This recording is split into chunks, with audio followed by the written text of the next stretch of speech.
No, get out, I said, my voice tight, trembling just slightly. You're fired. My younger brother, Kieran, stood across from me, arms crossed, lips curling in smug defiance.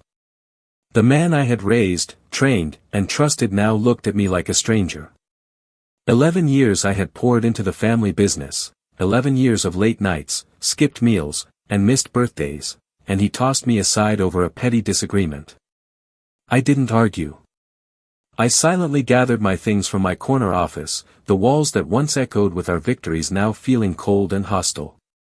But a plan had already begun to form in my mind, sharp and unyielding.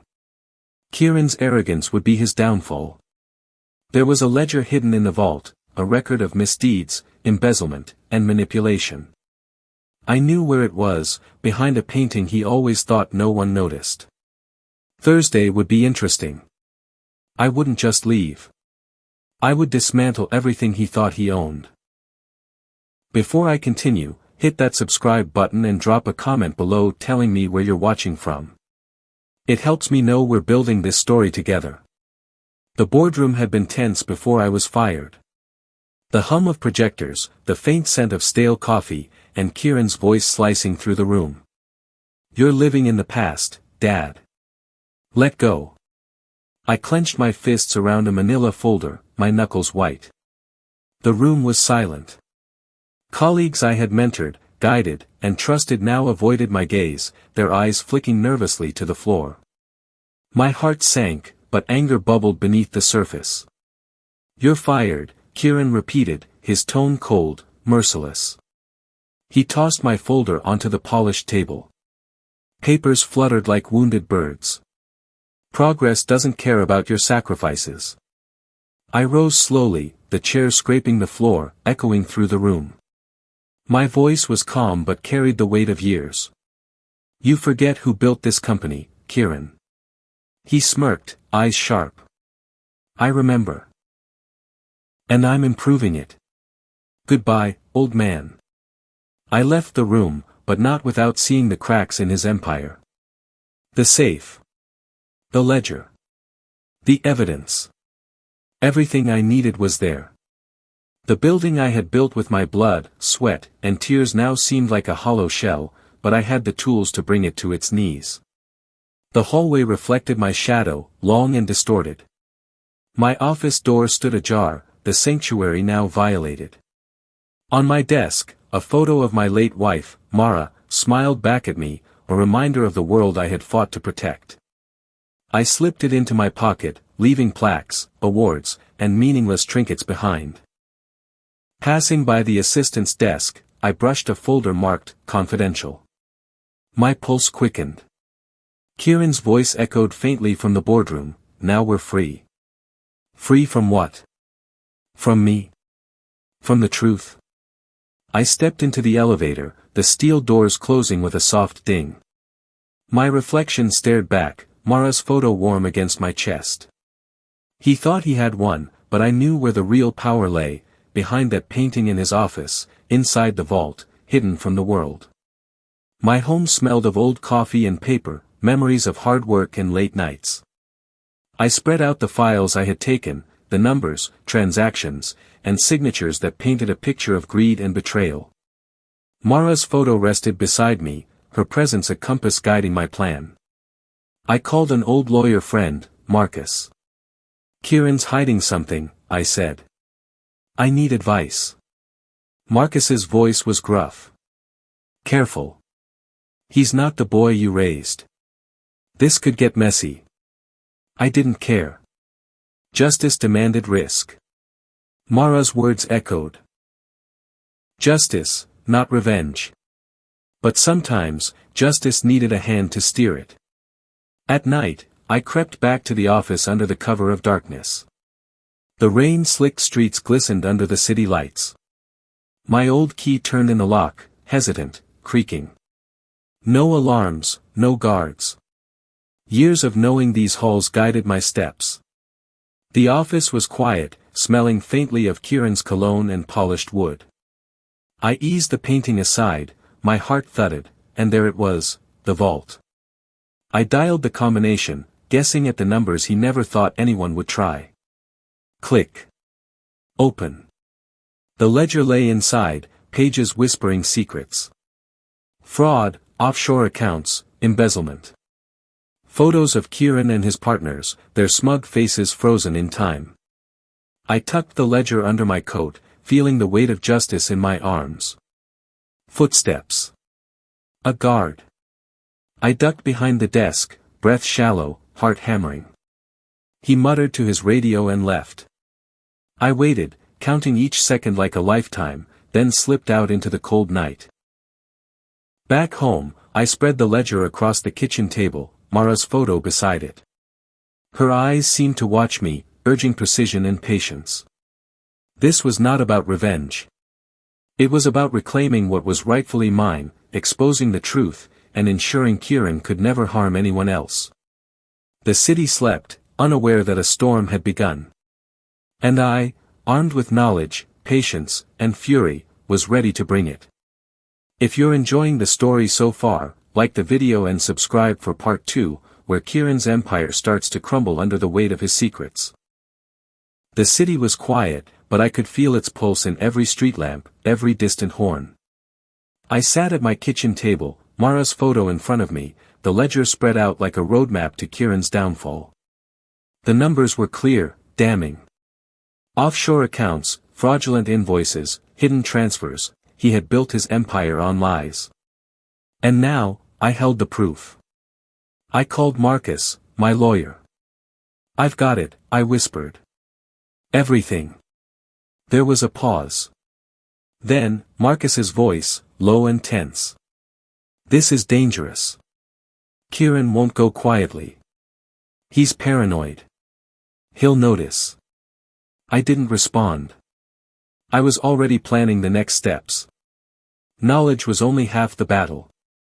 Execution would take precision, timing, and nerves of steel. Mara's photo rested beside me, her smile steady. Justice, not revenge, I reminded myself. But sometimes, justice needed a strike. The first move was subtle. I contacted Ed Marshall, the investigative journalist I trusted. We met at a small cafe, its morning crowd oblivious to the storm brewing. Ed slid into the corner booth, his notebook open. "Henry, if this is real," his voice trailed, disbelief heavy. I placed the ledger carefully on the table, covering my hands with my coat. "Read it. Every transaction, every signature. Kieran and his partner Lisa built a house of cards. One push, it all falls."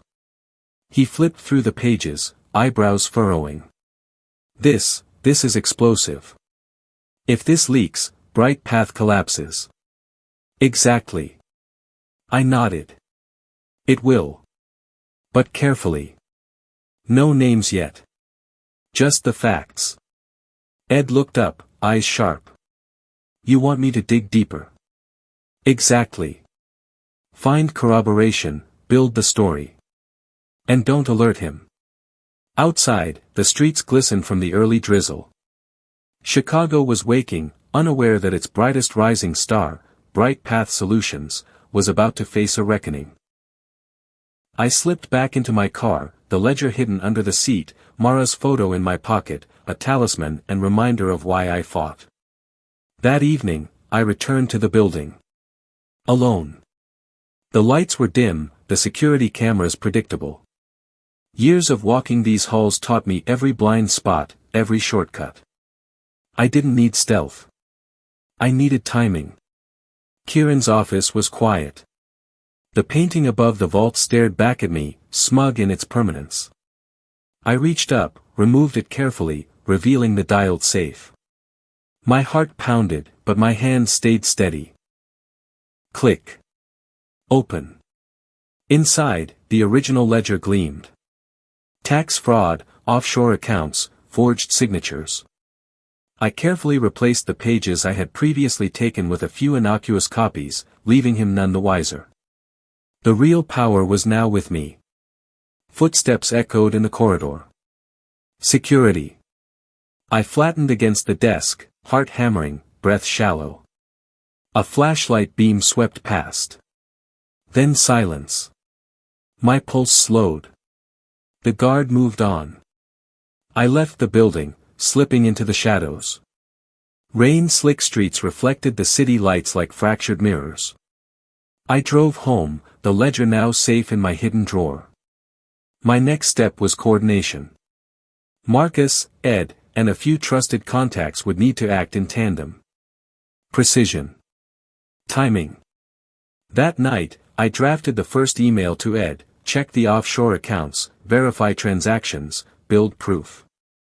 Bright Path collapses when the facts emerge. Then came the phone call. Unknown number. My pulse spiked. I answered, voice steady. You're playing a dangerous game, Henry. Kieran's tone was low, venomous. I didn't flinch. Maybe. But you started this. He hung up. A warning. Or a bluff. Either way, it didn't matter. I was ready. The next morning, the first ripple hit. A small leak, anonymous tip to the financial authorities.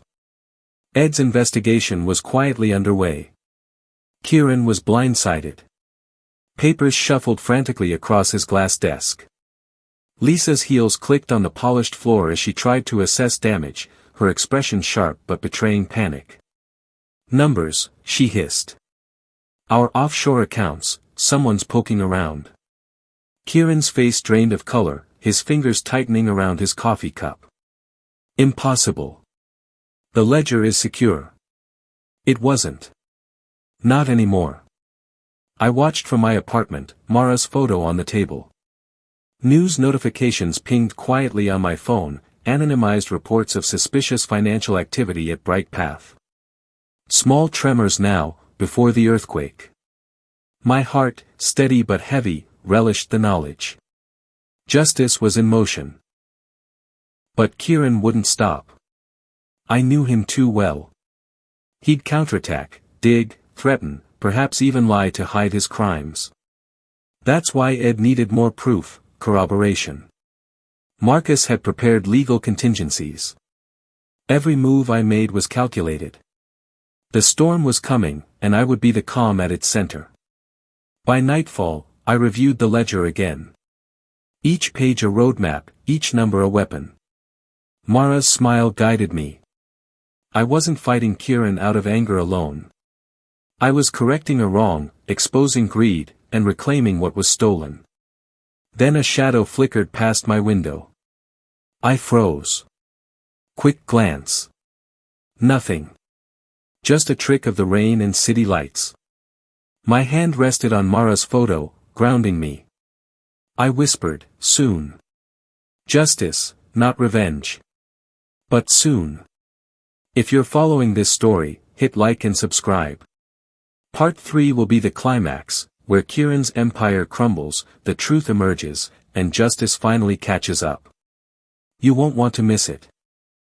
The morning air was sharp, the city quiet, unaware of the storm about to hit Bright Path Solutions. I stood in my apartment, Mara's photo in my hand, tracing her smile. Justice, not revenge, I whispered. Today, Kieran would face the consequences of his greed. Ed Marshall had verified every detail. Offshore accounts, fake invoices, forged signatures, everything. Marcus had filed legal contingencies. All that remained was to let the dominoes fall. I arrived at the office before sunrise. Empty halls, dim lights. I didn't need stealth, Kieran's arrogance had blinded him. The vault was irrelevant now, the ledger was already in safe hands. Today was about confrontation. In the boardroom, Kieran paced, panic on his face. Lisa's heels clicked sharply as she tried to mask fear. It's impossible. The ledger is secure. Kieran snapped, voice cracking.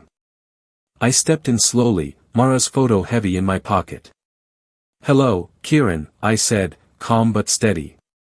Your empire was built on lies. Fraud, embezzlement, and forged documents. It ends today. Kieran froze, then paled. Lisa's bravado faltered. You don't know what you're talking about, she hissed. Oh, I do, I replied. Ed knows. Marcus knows. The authorities are already reviewing the accounts. Your game is over. Sirens wailed in the distance. Kieran's empire was collapsing. Every fraudulent transaction was under investigation, every secret exposed. Panic replaced arrogance, and I walked away, letting the law finish the work. Later, the news broke. Bright Path under investigation. Kieran and Lisa facing charges. Reporters swarmed the building. The empire that seemed untouchable now crumbled. I watched from a distance, Mara's photo against my chest, a talisman of purpose. Justice had arrived. At home, I stood at Mara's grave, placing a small bouquet beside her headstone. It's done, I whispered. The truth is here. Your memory guided me. The courthouse confirmed the verdict. Fraud, embezzlement, and conspiracy upheld. Bright Path's remaining assets would be donated to charity, schools, and shelters, our legacy, not Kieran's greed.